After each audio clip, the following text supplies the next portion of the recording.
My name is Mason Urso, and I'm interviewing my grandpa, Dave Muscaratolo. What was it like growing up in the time you did? Back when I grew up, it was simpler. Everybody was on their bike all the time, riding around, going fishing, having a good time. Everybody was playing sports. But as a kid, we were outside until 9 o'clock at nighttime, until the street lights went on. Then my parents knew when them street lights came on, you better be in the house. When did you meet Grandma? When I was in high school, almost my junior year. So you're like 17? Yeah.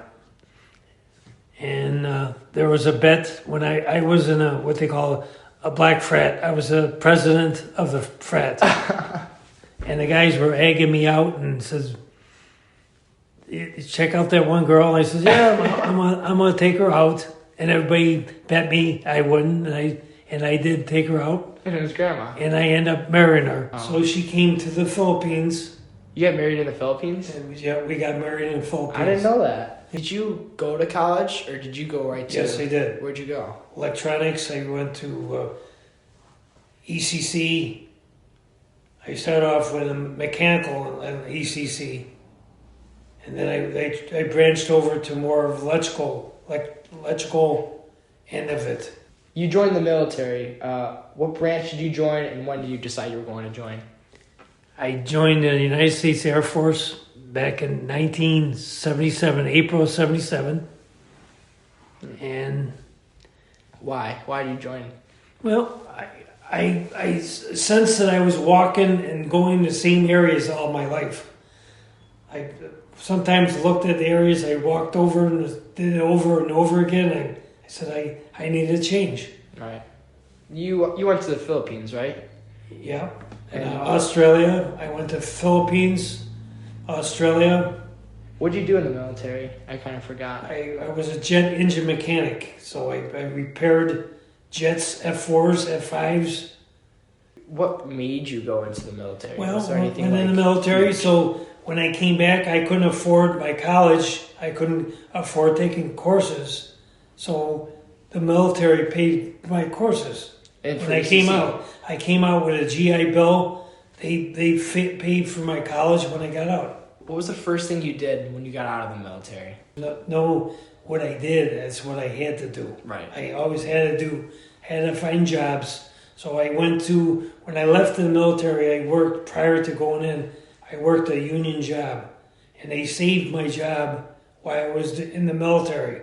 So when I came out, I still had that job, and I retained all my seniority while I was out. Gone.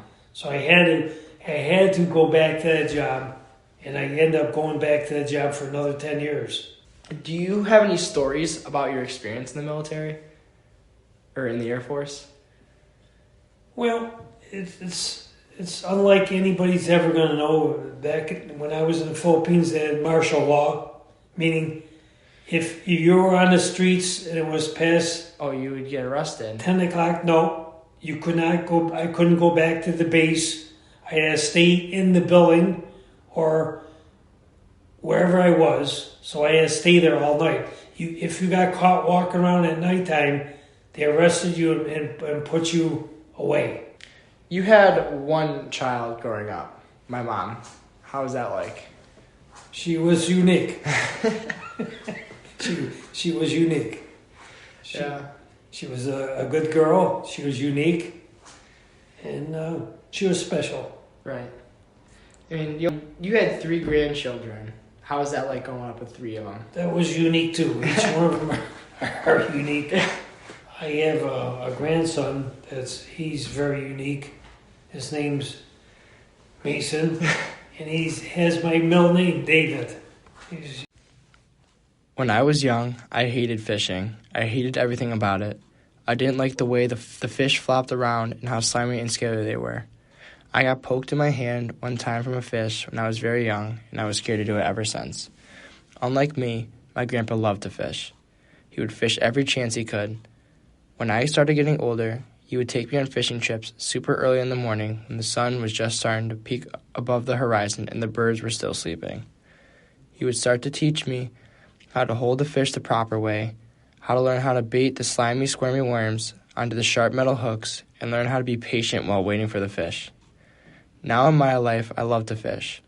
I still fish with my grandpa, and I still love to learn the things from him about fishing and stories he tells. One of my best memories in my life are with my grandpa, fishing all day long with the cold sandwiches my grandma made and put into our cold lunch boxes before we left. But at the end of the day, I will always remember who helped me start out fishing and make me love the hobby for the rest of my life. If you had one life lesson to tell me and my classmates, what would it be? Pick a job, do the job, and do it something that you like doing. So when you're done doing the job, you're going to enjoy what you did in life.